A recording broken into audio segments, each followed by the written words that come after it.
better at this than I am. So I kind of expect to see y'all take this and run and do some amazing stuff. Okay, so what to look for in a source. So at this point, we're talking about individual electronic components. The most important thing is that you can get documentation for these things. There is nothing worse than having this really cool toy and not knowing what to do with it. So last year at the race, the All Saints team was having a problem with their telemetry system.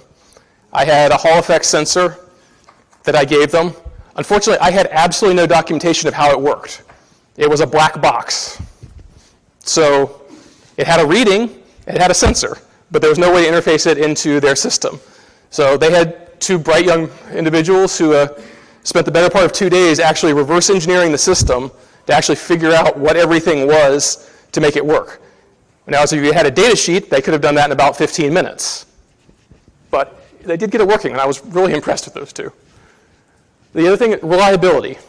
Again, some components, how good things are is going to be reliable. Unfortunately, reliability and price tend to go together.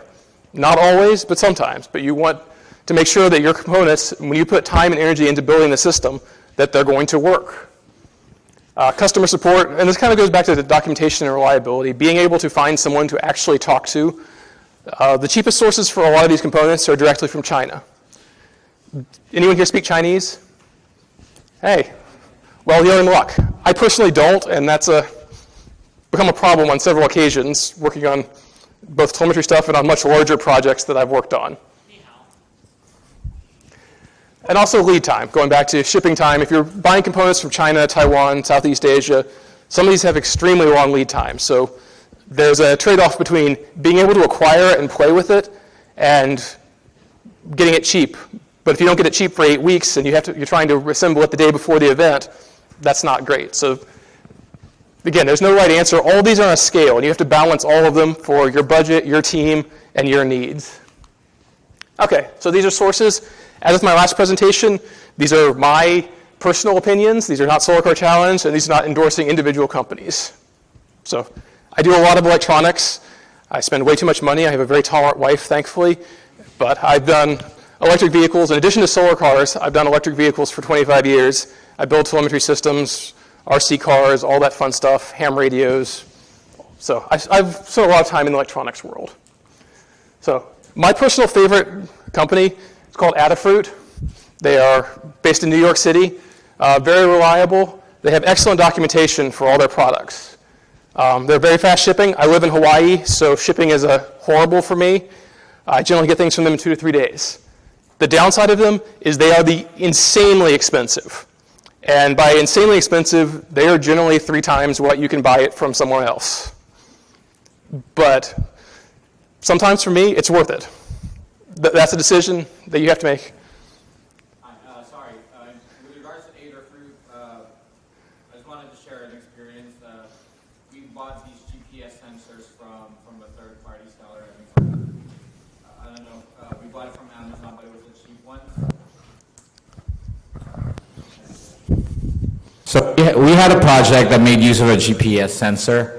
And the first ones that we bought were we found them on Amazon. They were maybe half the price of the Adafruit ones, but we couldn't get them to run indoors. So what we did was we purchased one from Adafruit, and even though we were inside the high school, the Adafruit ones worked all the time. So I think it's worth the money to just shell out a bit more for sensors that you know that are going to be consistently working. Yeah. And I tend to agree with that. And you can buy Adafruit stuff on Amazon and eBay. Adafruit makes all those schematics available, so there are knockoffs of these. They're not necessarily the same quality as buying them from them. But again, that's a trade-off. There are lots of things that I buy from them. There are lots of things where the frustration of having it not work is not worth the $10 or $15 I could save. There's sometimes some of the bigger ticket items, it is worth it, or some of the things that have lower failure rates. But I'm a fan. Yes. Hold a second. We'll William get over there with the microphone. So I don't exactly know what a source is. A source is something as a people you would buy something from.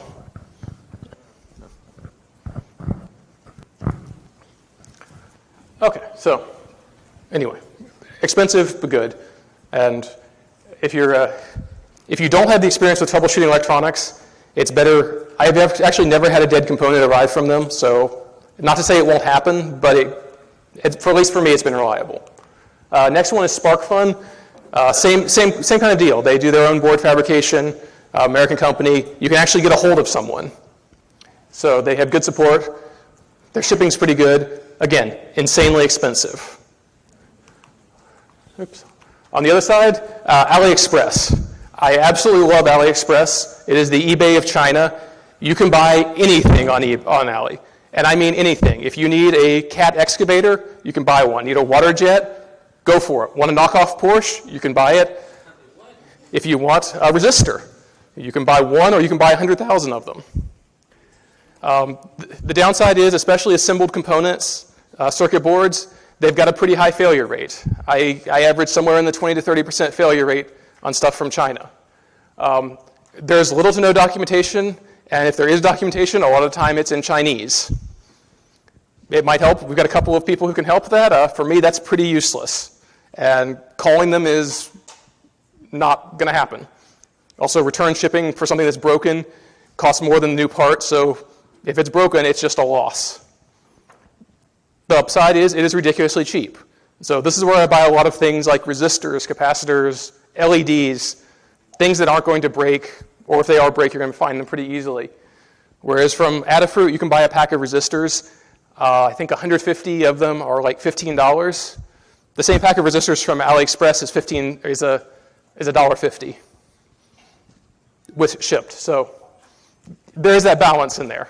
Good source. The other one's eBay. As I said with the Adafruit stuff, eBay, you have no idea what you're getting. Even stuff that's labeled as Adafruit on eBay, or same with Amazon Marketplace, is not necessarily. So it's just something to be aware of as you're looking through it. You don't necessarily know what you're getting. It's not to say that they're bad. It's that I order lots of stuff from both of them, but you have to have some awareness in is your time or your money worth more? And lots of times, time is worth more. Okay, so essential parts of the system. Sensors, we kind of talked about in the last presentation, the sensors, how you go about selecting them, kind of the essential vocabulary, what you're looking at when you look at sensors. The next part is the processor. That's what we called in the last presentation the data logger, basically how you're going to collect the information from the sensors. Sensors by themselves are fairly useless. They're a piece of silicone, or mostly silicone, some thermocouples, things like that, but by themselves they don't do anything. Most of them need, almost all of them need power. They need something to read them. There are different ways to read them. Some of them spit out a very nice digital message that you can read through different protocols. Some of them, you just measure the voltage of them. So you need to have a system that can both supply the voltage and read the voltage for them. You also need the transmission method. This goes back to some of the sensors and sensors. They are different protocols. If you're a car person, you might be familiar with CAN. There's also in the electronics world, SPI, I2C. There are a bunch of different ways things communicate with each other in the electronic world. So you have to know what you're talking to, how you're talking. It's basically the equivalent of what language you're speaking as an electronics piece. Storage. It's great to have all this information. Great to produce it. If you don't store it, it disappears. So you have to have a way to store it. And finally, you have to be able to do something with it. William called me a data whore at one point because I love data. I will collect as much data as you are willing to give me. Data is great. You can do so many things with it.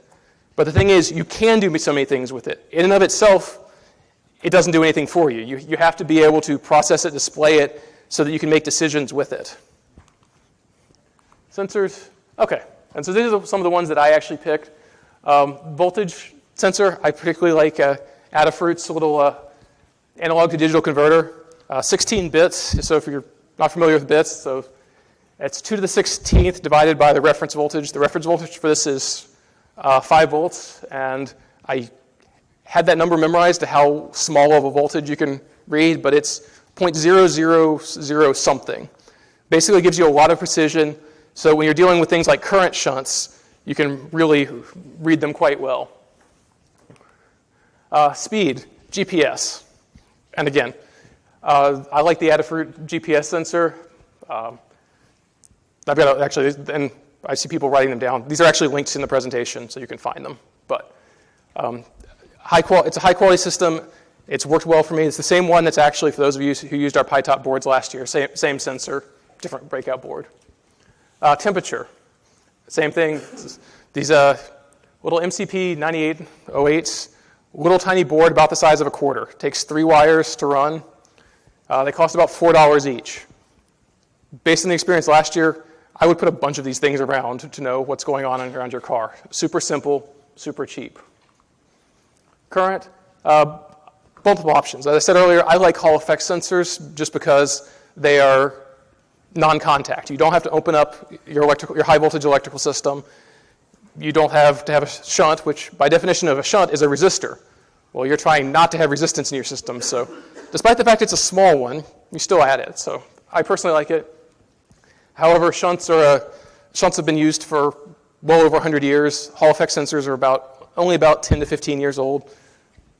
We've known about shunts and a voltage drop for about as long as they've had electricity, so they tend to be more reliable and they're easier. Hall effect sensors need to be calibrated. They're also temperature sensitive, so as the temperature changes, the calibration of Hall effect sensors changes. So it's something to be aware of. There are no ideal solutions in this. There are lots of things you have to be aware of, and there are always trade-offs. But I put both of them up there because actually having both of them is not bad. Redundancy is not bad. Okay. We're going to have a quick little sidebar on microcontrollers versus microcomputers in this, because there are two different systems and both of them are options to you. I actually have an example of a microcontroller-based telemetry system up here that I'll have after the talk to show you, and we'll be talking about microcomputers later. So microcontrollers they run a single loop. They run a single set of instructions, and they run them continuously. So they're very cheap. That's their benefit. These things run, if you want to build it yourself, you can build one for about 30 cents.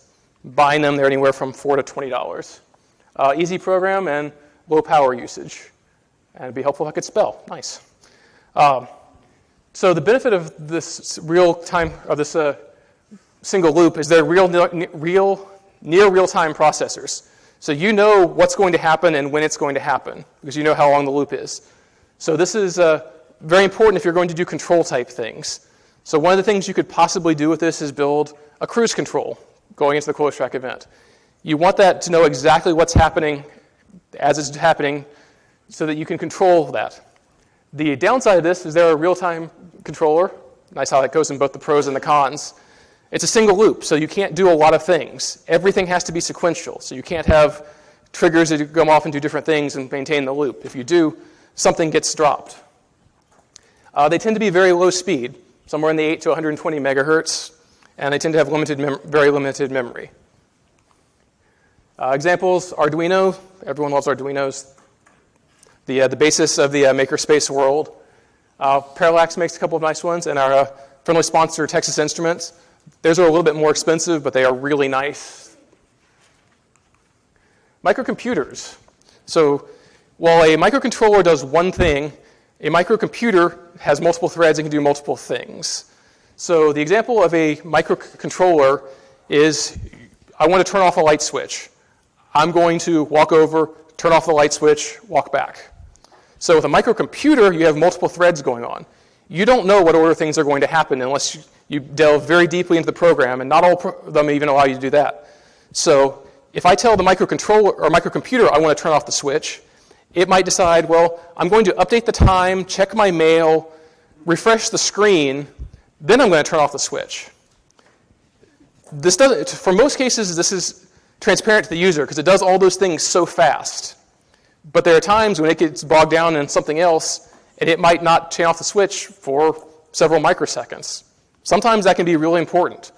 That becomes really important when we start talking about communications protocols like I2C and SPI, where the timing is really important. It's measuring the time between voltage spikes. So if the computer has wandered off and decided that it's going to update the clock or check email, it might miss the timing on it, and as a result, the communications does not work. So that's one of the downsides. The pros are they're very fast. You can buy a gigahertz processor for $10. Have large storage memory. multiple threads, so you can have all kinds of things going on.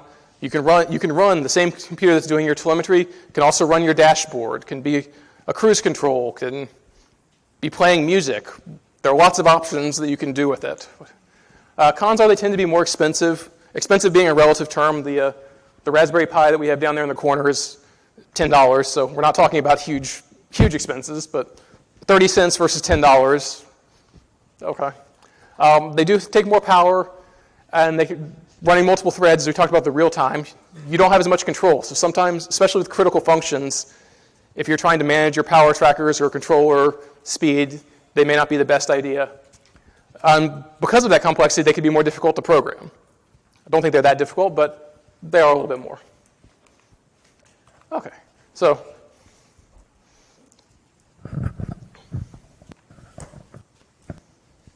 How are multiple threads and processors both a pro and a con? yes, they are. It gives you, as I said, everything's a trade-off. It gives you the ability to do more things, but it makes things more complex.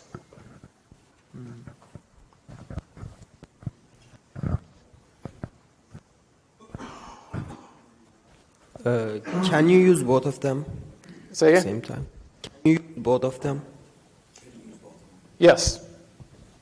And that's actually how the PyTop boards we had last year, we had a Arduino feeding into a Raspberry Pi that fed it. So anyway, back to, any other questions before I move along?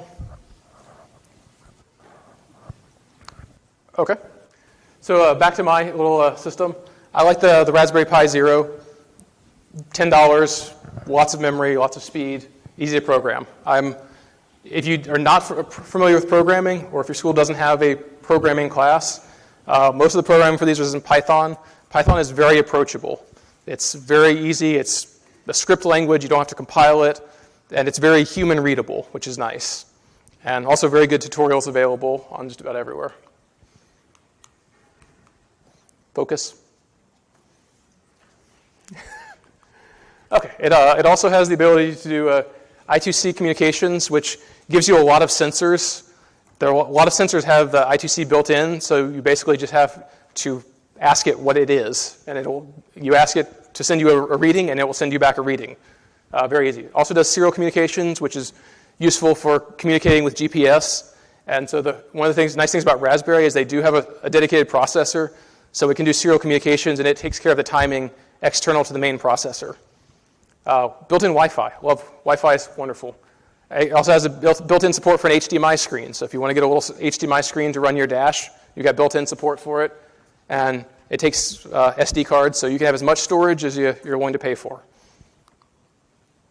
Transmission. So we've got our sensors. We plug them into our processor. That's great. The processor's driving around in a car. We have to get them out somehow. So we have another device that I'm pretty sure everyone in here has in their pocket. We have a cell phone that you can tether to. So you can use the Wi-Fi to tether data to the cell phone, and you can send it on via the cell network to the internet. So as I said, there are trade-offs and benefits to everything. Last year we used Aurora radio communications. So the Texas Motor Speedway has great cell phone coverage. You're not going to have a problem with it. We use cell communications for our scoring system. On the cross-country race, there are large sections of the desert that do not have cell phone coverage. So as a result, cell is not a great solution for a cross-country race. But for Texas Motor Speedway, it works beautifully. So if you are going to go cell for the desert cross-country race, you want to have some kind of alternative method to either store or transmit the data so you can get it later when your cell comes back. Okay, but you've got just the web. Well, the web is a kind of nebulous topic. Putting things into the web is kind of non-specific and doesn't really tell you anything. So you have all this information, and a great way to store information is a database. What a database is basically just a series of tables with information in it. But it's a very powerful tool that allows you to store and analyze that data, come back and get it in multiple different ways. There are lots of different types out there, but different ones that I particularly like Heroku, which is Amazon, works on Amazon's system, but there's also Amazon and Google. You set up a database, and then you can store your data in it. Okay, so you've got your data into a database. Okay, from there, you can go back and pull it out as an Excel file or a common delimited file and just have lots of numbers. That's useful. Lots of tools you can do. I demonstrated in the last presentation using Excel for some basic analysis, trends and such. You can also create a web page. So you can have create a dashboard, go into your database, pull out values. If any of you happen to be HTML programmers, come talk to me afterwards, because that's one of the things I am not very strong on, and I'm looking for someone to help build this. But one of the things you can do. And the final thing you can do is you can actually build a program. So the PyTop program last year was a little Python program that went and took the data and stored it. So you can do the same thing with this. Oops. So that is the basic stuff. And as I said, all of this will be available by the end of February on the website with the basic instructions, walkthroughs, so that basically it'll be very approachable to give you the tools to be able to build this. So we'll talk about some of the things you can go forward. So I talked about a path forward, going from the car to the solar car, or to the computer, to the web. There's no reason this path can't go backwards. So you could send, as a way to send information to your driver. If you say, want to tell your driver to do 50 amps, you could send them back to a little light or up and down arrows or something to send it back to them. Or a red light that says pull into the pits as a backup to your radio communications. But there is lots of potential to grow and do different things with this. So hopefully I encourage y'all to look into it and hopefully explore, because I have great faith in y'all. Okay, and I think Tom was going to come up and say something. Can you focus, Michael? No. Going to talk about GitHub and some of the repositories of how to store and pass information. Oh, before we could switch them, does anyone have any, my last call for questions, and then I'll turn it over to Tom. Hey, microphone.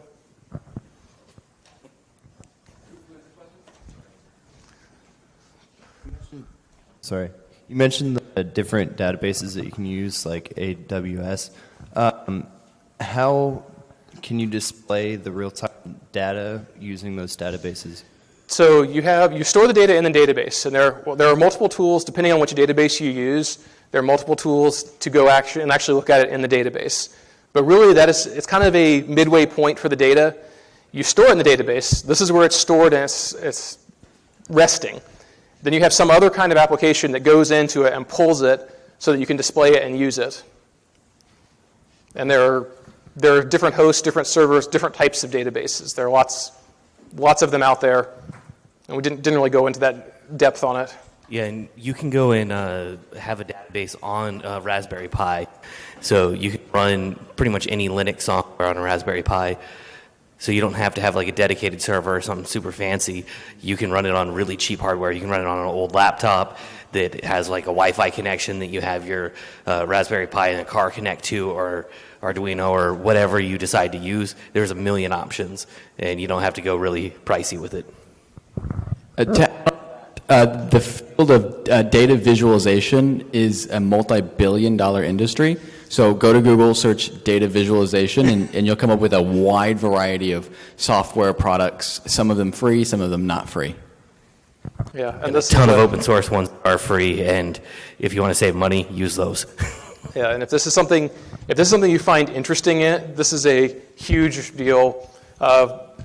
Amazon will be more than happy to pay you $200,000 if you're good at this skill. So if it's something you're interested in pursuing, it is a very good career choice. Thank you. So what exactly is an Arduino?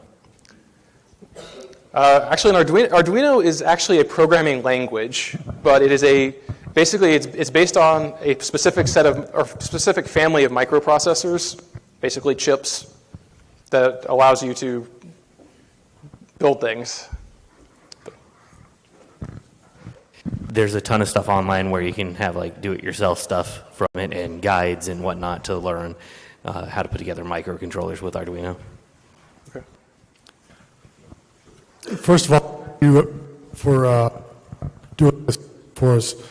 I was a question on the transition from cars back to the pit area. somebody was saying that you use it having frequencies assigned to us. Is that going to be in the FRS frequency range or radio frequency range, or what are we going to do there?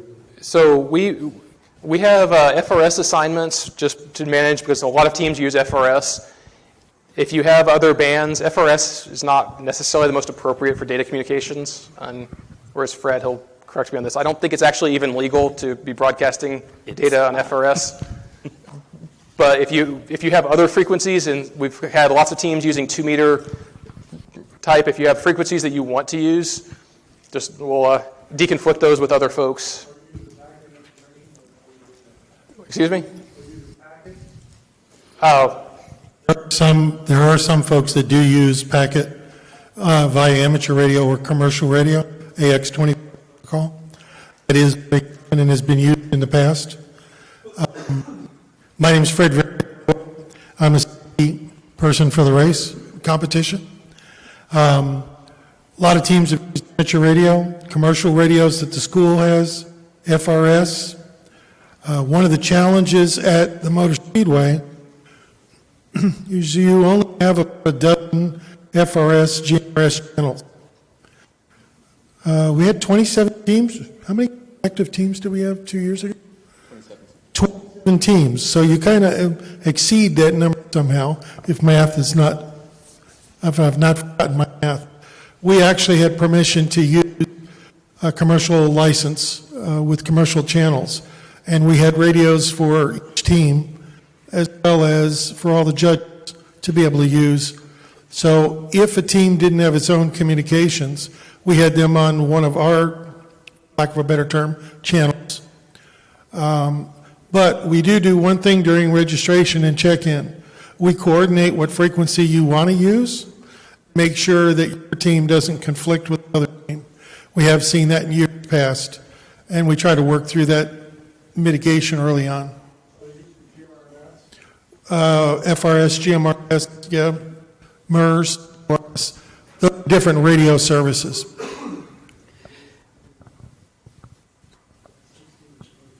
Yeah, but the problem with FRS, GMRS, many of the channels are the same, so they cross. Yeah, and typically you're going to be using different stuff for data. You typically use the 900 megahertz or the 2.4 gigahertz, and we could again have that same issue where multiple teams are trying to use the same. It gets too congested, then data's going to flow very well. For those of you who not had the privilege of meeting Fred Varian, Fred, can you wave your hand back there? This is the man in charge of radios as well as our safety officer in charge of emergency medical situations. So if you have a radio issue, you will talk to Fred. If you have an emergency medical issue, talk to Fred. And as you leave, I hope you shake his hand because he'll be there to help you this summer. Yeah, I would recommend teams in the past that use 1.2 gigahertz for telemetry. That's great cross-country because your base vehicle is within 100 yards or so of the actual solar car. At the Motor Speedway, you're going to be in the pits doing all that work, and they're going to be going around that track. And when they get to the far side of the track, we have seen in the past sometimes, they lose UHF communications for a brief turn in the backstretch. If you ever watch the races on NASCAR, at every team's booth, they have a short pole up in the air about 15, 20 feet with an antenna on it, and that's why. Is it permissible to put a repeater in the stands? Is it permissible to put a repeater? You'd be better, just due to the logistics of getting up in there and doing that kind of thing, you'd be better off to put a fastened mast in the pit area and put the repeater in the pit area with a secure pole that you wouldn't need to get more than 10 or 15 feet. Yeah, the contract, yeah, for the Yeah, stands. and the stands wouldn't be ideal anyway because you're not going to have power. You So- hear this discussed, yeah, there's no power up there. You hear this discussed over and over again about the wall in the pit area. There are lights there with stands. You can't fasten anything to those. You can't fasten anything to the wall. So you need to think of a different logistic that's standalone.